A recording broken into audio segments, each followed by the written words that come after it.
Srimad Bhagavadgita,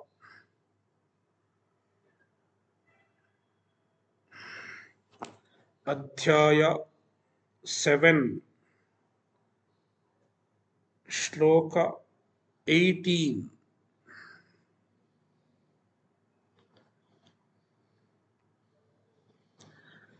Shloka 18. Udara sarva evaite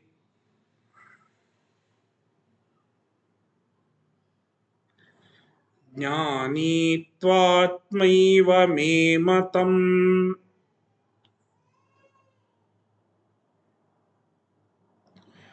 आस्थितः स हि युक्तात्मा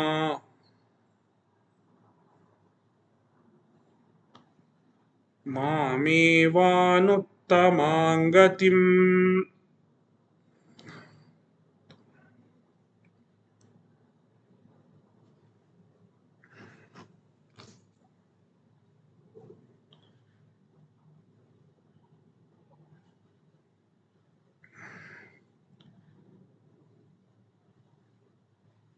Bhagavan talked about 4 types of bhaktas: Artha, Jijnasu, Artharthi, and Jnani.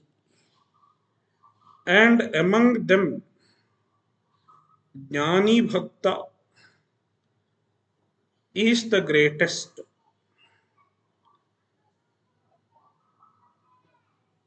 Tesham Jnani Nityayuktaha Ekabhaktirvishishyate. Jnani is the greatest. And not only he is greatest, Krishna also said that the Jnani is dearest to Bhagavan.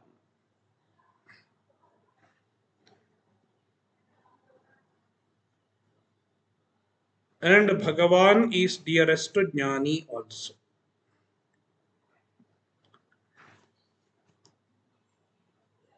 When this is said, one might get a question: what about the other 3 types of bhaktas? Are they not great? And are they not dear to Bhagavan? One might get this question. Therefore, Krishna says, it is not so. Ete sarve udaraha.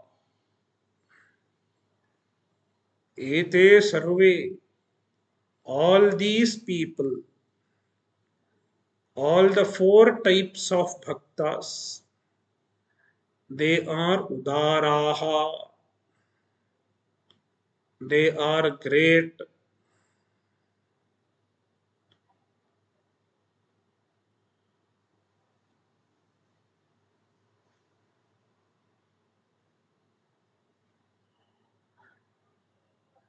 Even though all of them are great, Jnani is special among them. Why Jnani is special? Jnani tvatmaiva me matam. Jnani is Atma eva. Jnani is the very self. Jnani is the Atma. There is no difference between Atma and Jnani. Therefore, Jnani is the greatest.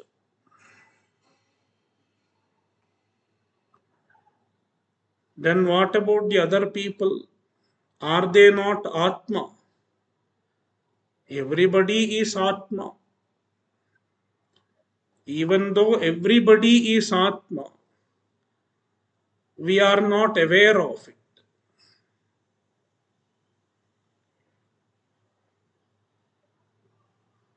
We often think we have an Atma. We are the body which has an Atma.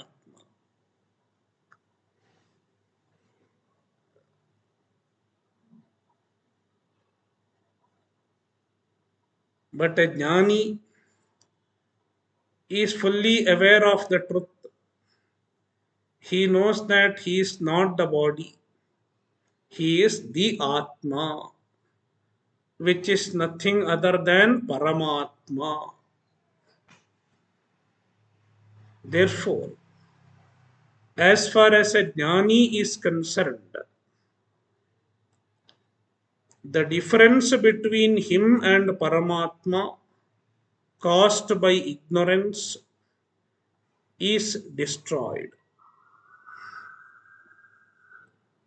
Therefore, Krishna says, Jnani tu Atma eva. Jnani is nothing other than Atma. Therefore, Jnani is as great as Paramatma.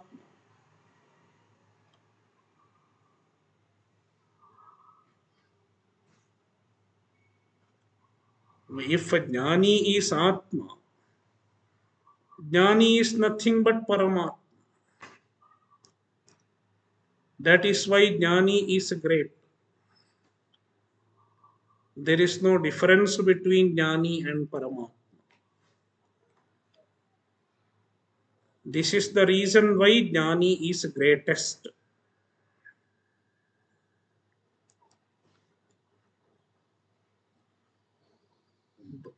Bhagavan further explains a Jnani, he, because, he means because, Yasmat, the word he indicates that Krishna is giving a reason why Jnani is the greatest. Saha Yuktatma, he is Yuktatma, his mind is absolutely focused, unlike the Ajnani's mind. The Ajnani's mind is distracted in many channels. He has to focus a little on this, little on that. But a Jnani's mind is absolutely dedicated to Paramatma. Mam eva anuttamam gatim asthitaha. And he is established in me. Mam asthitaha. He is established in me. Who is the ultimate goal?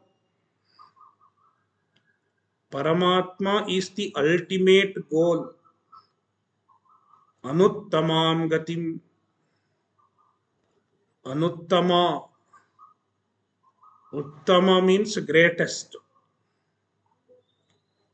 Anuttama means there is nothing greater. The greatest with respect to which there is nothing greater means the ultimate, the supreme.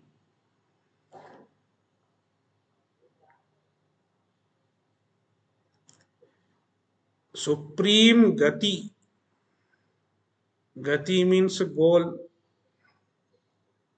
Paramatma is the anuttama gatihi, the supreme goal. The jnani is established in the supreme goal. It is not that he has to reach the supreme goal later on. He is already established in the supreme goal. He has accomplished the supreme goal. That is what makes him the greatest.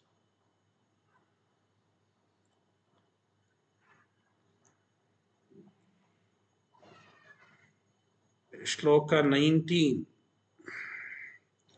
Bahunam janmanam ante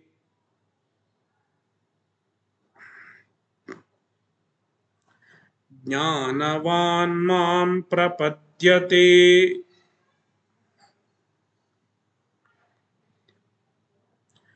vasudevas sarvamiti samahatma sudurlabha.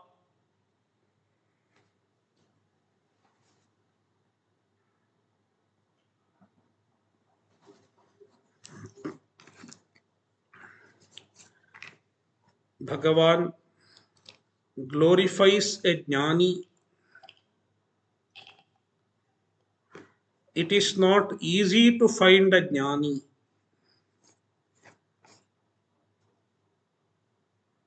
It is easy to find people with the beard, but everyone with the beard is not a jnani, and everyone without beard is not an ajnani also. What I mean to say is, you may find people with the charisma, you may find people with the oratory skills, but it is not necessary that they are jnanis.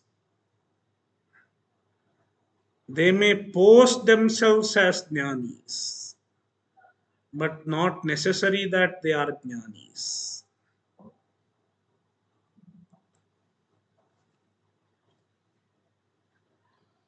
A jnani is durlabha, very rare to find. Why? Because it is not easy to become a jnani. It is not a crash course. There is no crash course to make someone a jnani.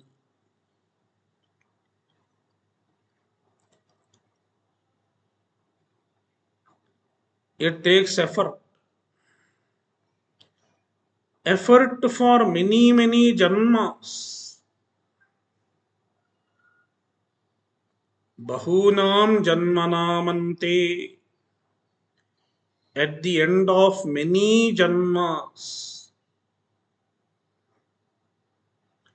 In each janma, one may progress a little in the spiritual pursuit. That is how it happens. Every janma, you make effort and accumulate more and more samskara, more and more spiritual samskara, and ultimately, at some point, one gets proper jnana. And what is the jnana? Vasudeva sarvam iti jnanavan. The nature of jnana, the nature of self knowledge. Vasudeva sarvam iti. Everything is Vasudeva. Everything is Paramatma. Krishna uses the word Vasudeva for Paramatma.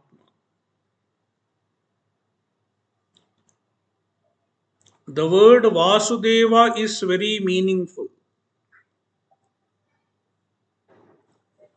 Vasu, means vasayati bhutani iti vasuhu. One who sustains all the beings is called Vasu. All the beings are sustained by Paramatma. We are able to breathe because of Paramatma. We are able to conduct our life because of Paramatma. That way, He is the sustainer. Vasayati bhutani iti vasuhu. And Deva, Dyotanat Devaha. He is effulgent because his nature is consciousness. His nature is Chaitanya. Therefore, Devaha, Vasuhu cha Deva Asau Devascha Vasudevaha. He is Vasu as well as Deva. Therefore, he is called Vasudevaha.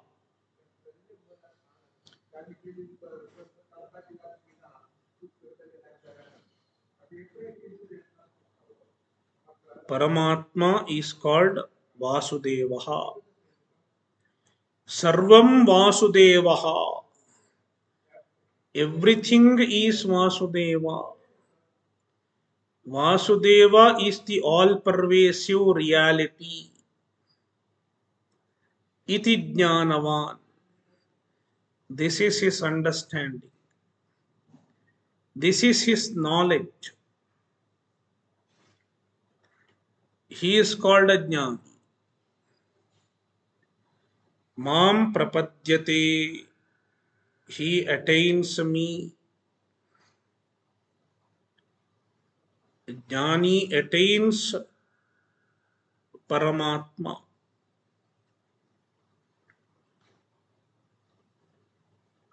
Samahatma sudurlabhaha. That kind of a Mahatma, Jnani is a Mahatma. The word Mahatma can be interpreted in two ways. The first interpretation, Mahan Atma Yasya Saha Mahatma, whose Atma is great, whose Atma is infinite, is called Mahatma.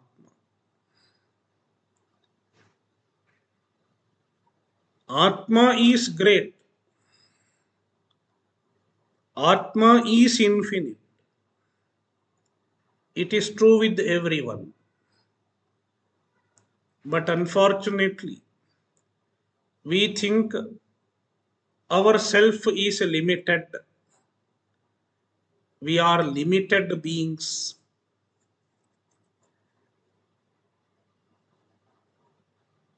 Therefore, our Atma seems to be limited. But a Jnani is aware of his infinite nature. Therefore, his Atma is infinite, great. Therefore, Jnani is Mahatma in that sense. Another meaning of the word Mahatma. Mahan Atma Manaha Yasya Saha Mahatma. In the second interpretation, the word Atma means mind, whose mind is great. He has a great mind, means a broad mind, large hearted, broad minded.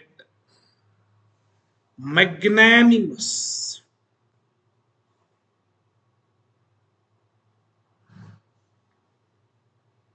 A jnani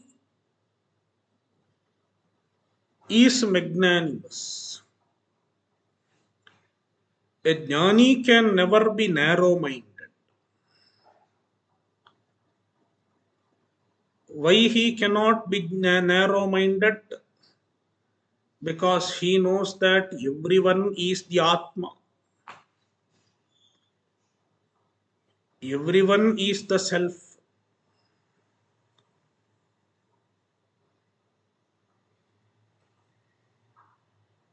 Sarvabhuteshu cha Atmanam, Sarvabhutani cha Atmani.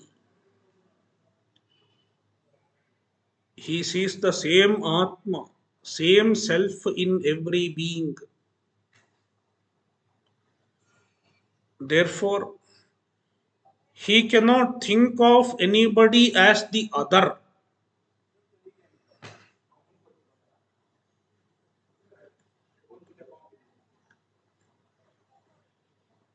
Therefore, he is broad minded, naturally broad minded.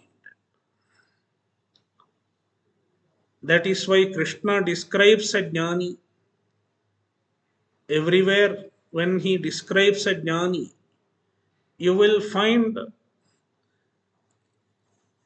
that he is describing a jnani as the most broad minded person, most generous, most broad minded, most compassionate.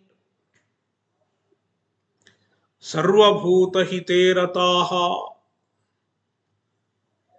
He is a well wisher of everyone. Adveshta sarvabhutanam. He does not hate anyone. Maitrah karuna evacha.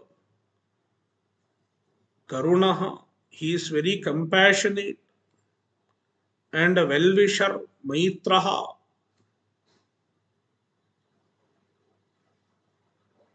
In that sense also, a jnani is a mahatma. Samahatma sudurlabhaha. Such mahatmas are very difficult to find. Sudurlabha, not just durlabha. Sudurlabha, very difficult to find.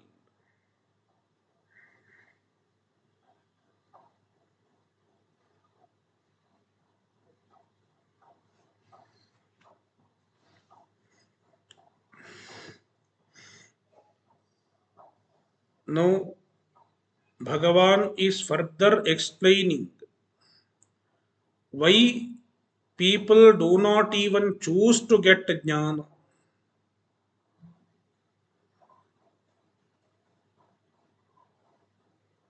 If you look into the world, majority of the people do not even choose to get jnana.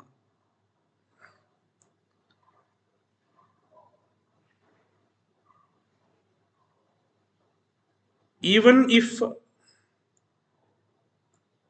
they are religiously inclined, they are not choosing jnana. It is one of the reasons why it is rare to find a jnani. To become a jnani, first of all, one should choose jnana. I want to pursue jnana. And then he has to pursue it with effort, with the dedication. Then eventually he might get jnana. But unfortunately, majority of the people do not choose jnana. Why? Krishna says, leave alone choosing jnana. Majority of the people do not even worship Paramatma. They do not even choose to worship Ishvara.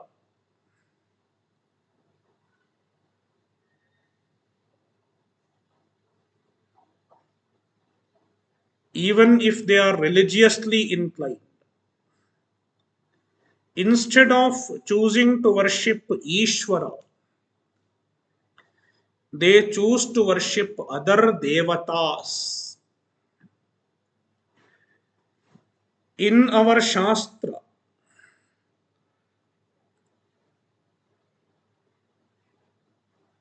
there is a mention of devatas. In fact, the same Shastra which reveals Ishvara also reveals many devatas.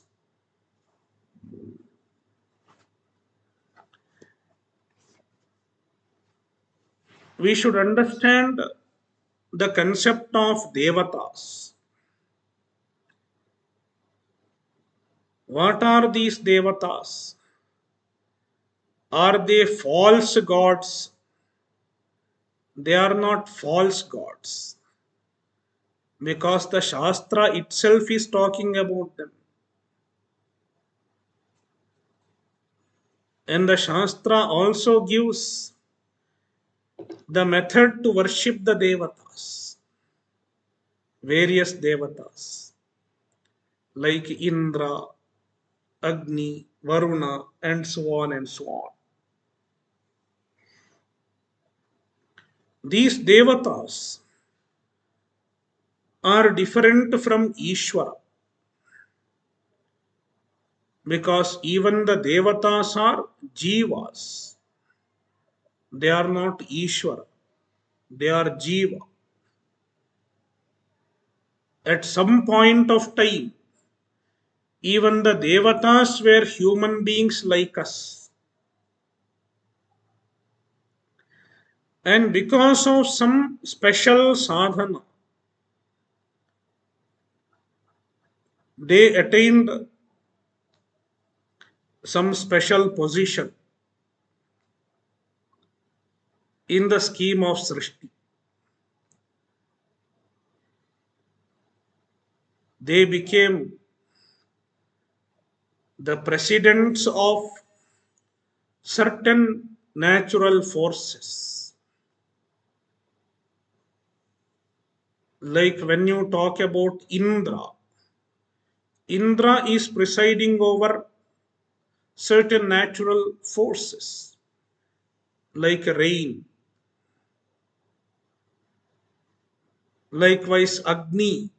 Agni is a devata presiding over the fire.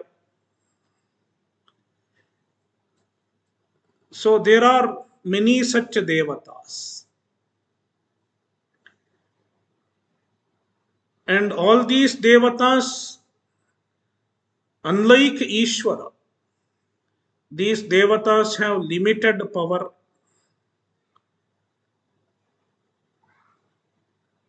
If you worship them, if you pray to them, they can give some limited results. They have that much power. It is true.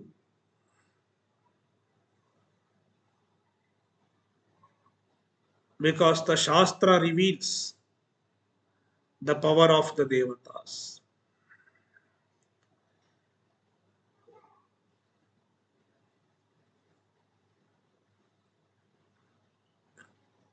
Many of the people are attracted to the worship of the devatas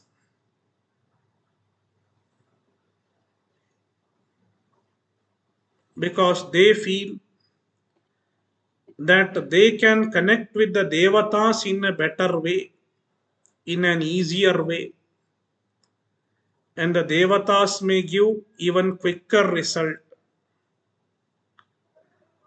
though it is a finite result. They can give quicker result.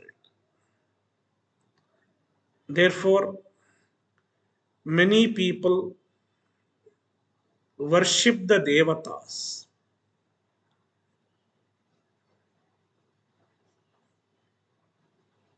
and they stay committed to the worship of the devatas. And generally, they don't think of worshipping Ishvara. In fact, Ishvara is the Lord of all the devatas. Even the devata gets its position because of the grace of Ishvara. Devata gets its power because of the grace of Ishvara. But often people do not understand it. Instead, they worship the devatas and they are satisfied with the limited results.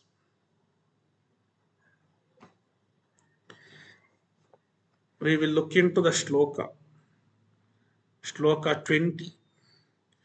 कामैस्तैस्तैर्हृतज्ञानाः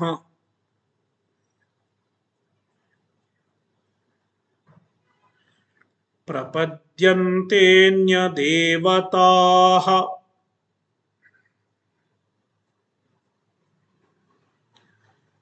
तन्तन्नियममास्थाय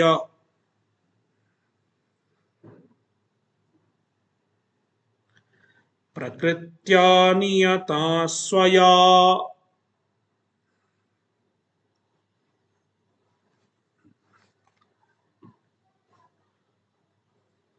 People in the world are often regulated by their own prakriti, their own nature.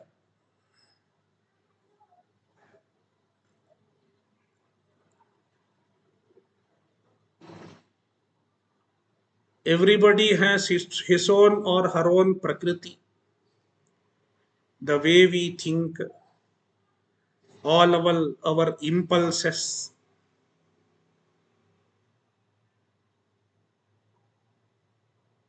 certain things are natural to us. So everybody has his own or her own nature. And the nature is described in terms of sattva, rajas, and tamas. Somebody is more tamasika, somebody is more rajasika. Our nature determines our behavior to a large extent. Therefore, people in general, swaya prakritya niyataha, they are controlled by their prakriti, led by their prakriti. Therefore, they will have various desires. The natural tendency is to have desires. Taihi taihi kamaihi. They have various kamas, various desires. And most often these desires block our viveka, our ability to distinguish between the permanent and impermanent.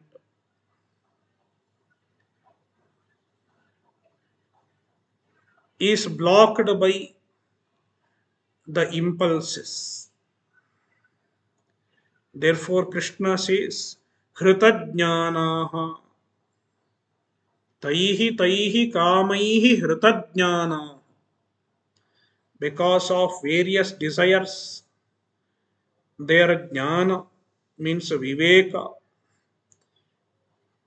is blocked. Viveka is not working. What is right for me? They are not even able to think because the desire has overtaken the ability to discriminate between the right and wrong, or between the permanent and impermanent. Therefore, anya devataah prapadyante, they take refuge at various anya devataah, the devatas which are anya, which are different from Ishvara. They may take recourse to any devata of their choice for fulfilling their desires.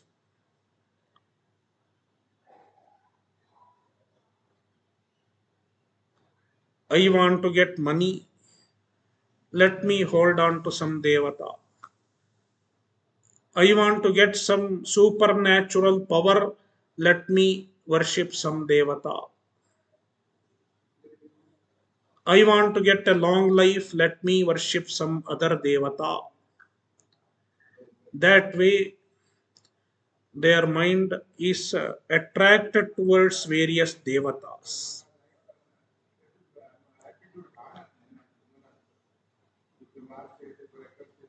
And in order to worship the devatas, they have to follow certain rules and regulations. Each devata, while worshipping each devata, there are special sets of rules and regulations. And they follow those rules and regulations also.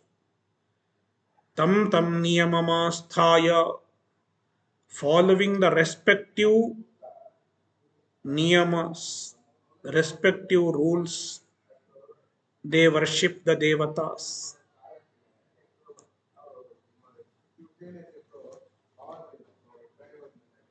Shloka 21.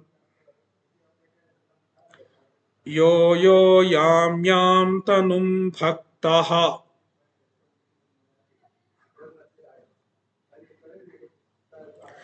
श्रद्धयार्चितुमिच्छति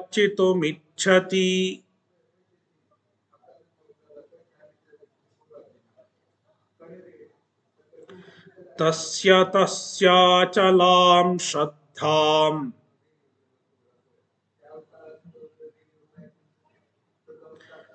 तामेव विदधाम्यहम्.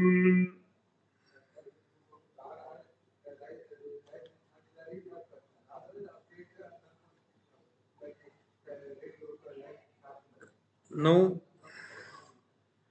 Bhagavan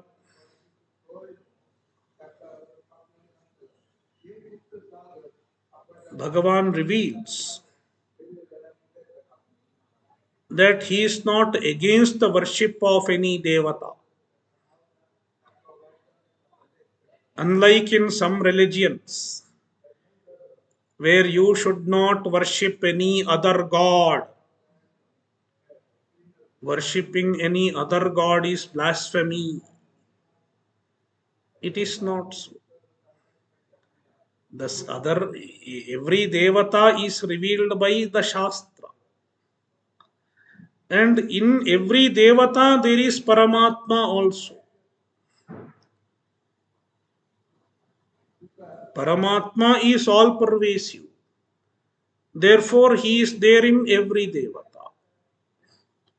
Therefore, Paramatma says, nothing wrong in worshipping various devatas.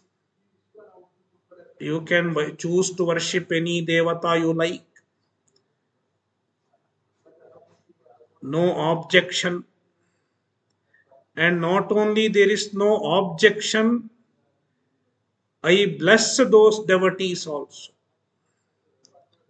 Bhagavan blesses those devotees with the great Shraddha towards the given devata. See, yaha yaha, any devotee,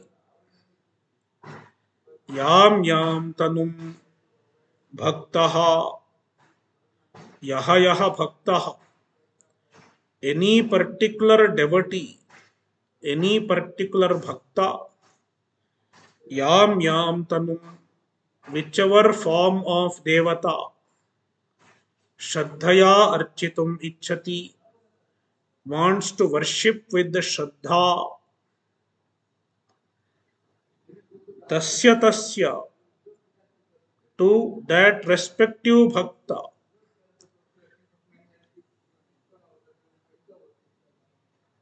tameva devatam prati, to the same particular devata,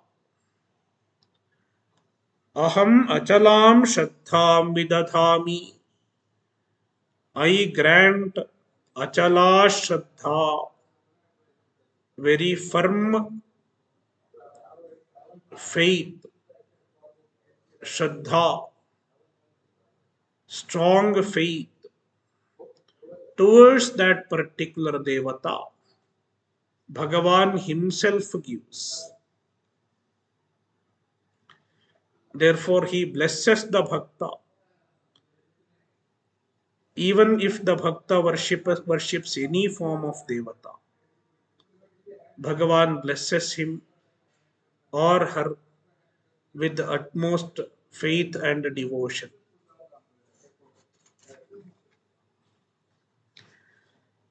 Sataya Shraddhaya Yuktaha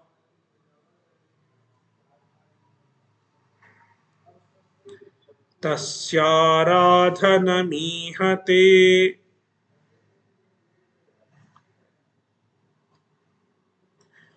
Labhate cha tatah kaman Mayaiva vihitan hitan.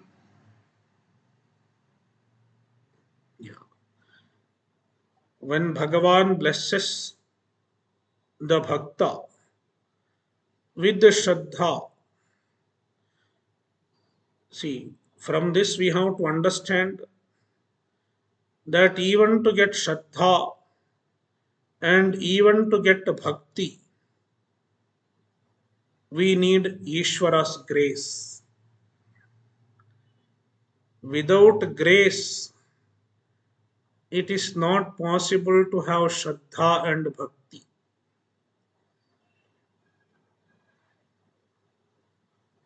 In fact, some people feel that they do not have Bhakti.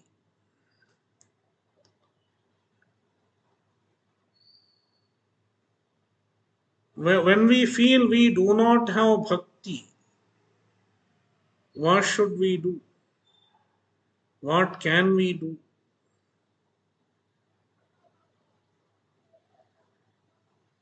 How to cultivate Bhakti? How to cultivate Shraddha?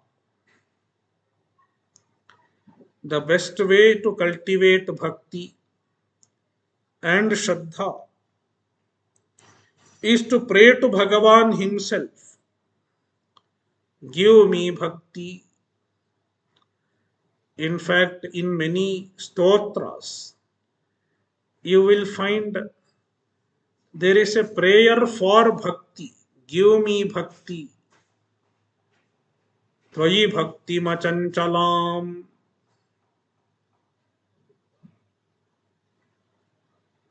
Anayasena Maranam. Vina Dainyena Jivanam. Dehi me Kripaya Shambho. Tvayi Bhakti Machanchalam.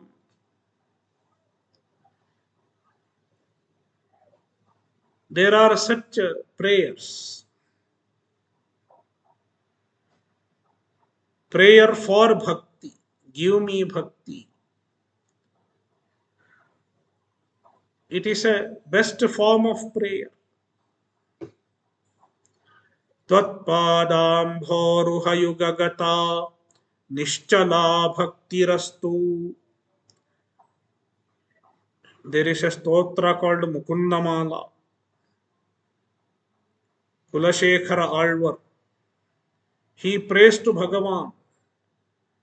May I have Nischala Bhakti, steady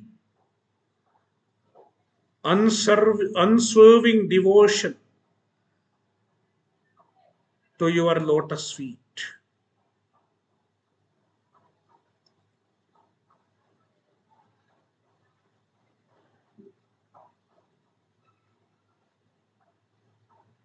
Therefore, even to get Shraddha and Bhakti, we need Paramatma's grace. And how to get Paramatma's grace? Pray to Paramatma. Prayer is the best way to receive the grace. So, Sataya Shraddhaya Yuktaha, this Bhakta, he gets the Shraddha. By Bhagavan's grace, he gets a Shraddha. And he gets Bhakti also. We have to understand. Tasyaha radhanam ihate. He worships the respective devata.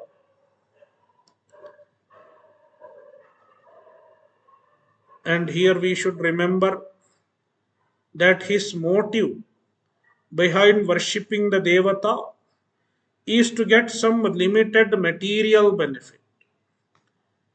He is not seeking moksha. He doesn't even understand that there is something called moksha. He is a materialist. And for getting some material gain, he worships some devata. But Bhagavan blesses him. Okay, please worship the devata. May you get the result. And Bhagavan himself grants him the result also. Labhate cha tatah kaman mayaiva vihitan hitan tataha. Thereby, as a result of his worship,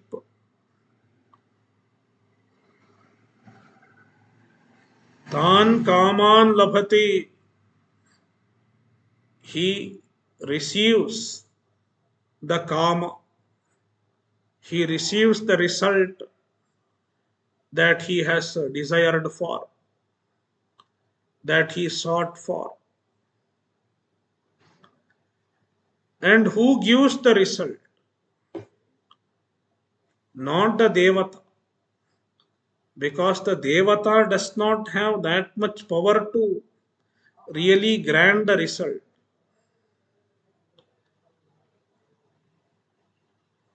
Even if the devata has some power, it has to be ultimately blessed by Ishvara. Therefore, even the results of the worship of any devata is granted by Ishvara himself. Therefore, Bhagavan says, Mayaiva vihitan hitan kaman labhate. He gets the result given by me alone, given by Paramatma alone, given by Ishvara alone. Ishvara alone is the karma phala data. He grants the results of all our karma. Even if you worship the devata, who gives the result? Ishvara gives. Therefore, instead of receiving the result through an indirect means, it is always better to seek the result directly. Therefore, Krishna is encouraging the bhakta to relate to Bhagavan directly.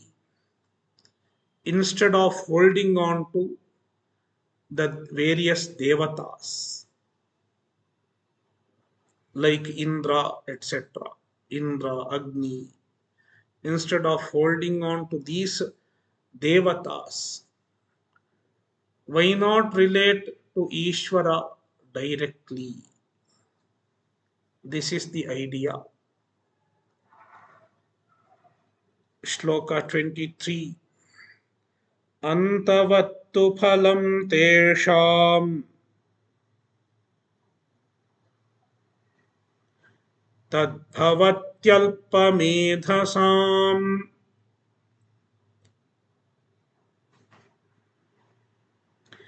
devan devayajo yanti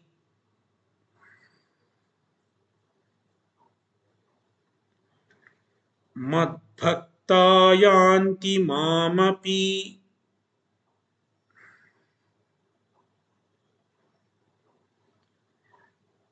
Yeah. Where will the worship of a devata lead? What kind of result will the worship of a devata give? The devata worship may give some material comfort in this world to some extent.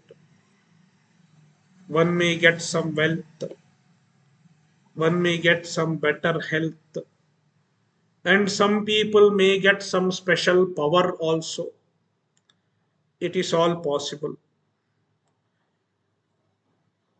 In addition to this, as a result of devata worship, after death, one can go to the loka of the devatas and become a devata himself. That is the maximum benefit one can get by worshipping the devatas. At the maximum, he can become a devata after this life.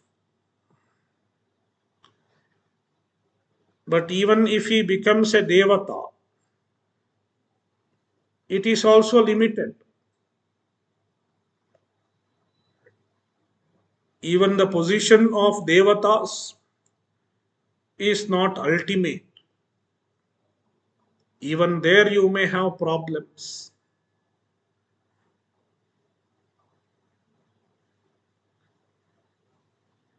It is a better place than this world,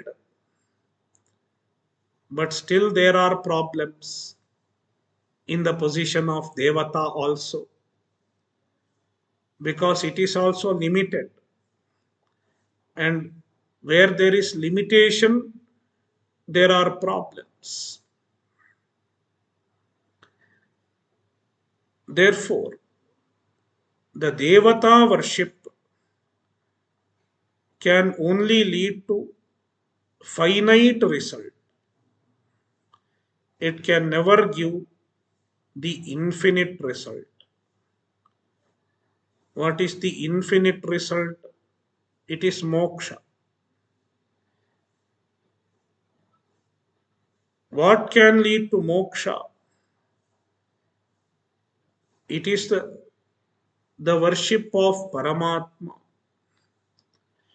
If one worships Paramatma, if one relates to Paramatma, if one takes refuge at Paramatma, eventually one can get Paramatma himself, which is nothing but moksha. Therefore, Krishna is contrasting between the Devata worship and Paramatma worship. Tesham tat phalam alpamedhasam. He calls the Devata worshippers as men of less wisdom. Alpamedhasam, they lack in wisdom. That is why they choose to worship the devatas. Not that they don't have any wisdom at all. They have some wisdom. That is why they are worshipping the devatas. But it is not adequate. If they were wiser, they would have chosen to worship Paramatma himself directly. Therefore, Alpamedhasam Tesham Tat Phalam Antavat, their phala, the phala of worshipping the devatas, it is Antavat, it is finite, limited. Whereas Paramatma worship will ultimately lead to Paramatma Jnana and the infinite result called moksha. Therefore, Devan Devayajoyanti Devayajaha, those who worship the devatas, they go to devatas. Means they can at the maximum become another devata after death in the next janma. But it is finite. Whereas Mad Bhaktaha, my bhaktas, Mam Yanti, they attain me, means they attain moksha. Therefore, relating to Ishvara, taking refuge at Ishvara is superior to taking refuge at Devatas.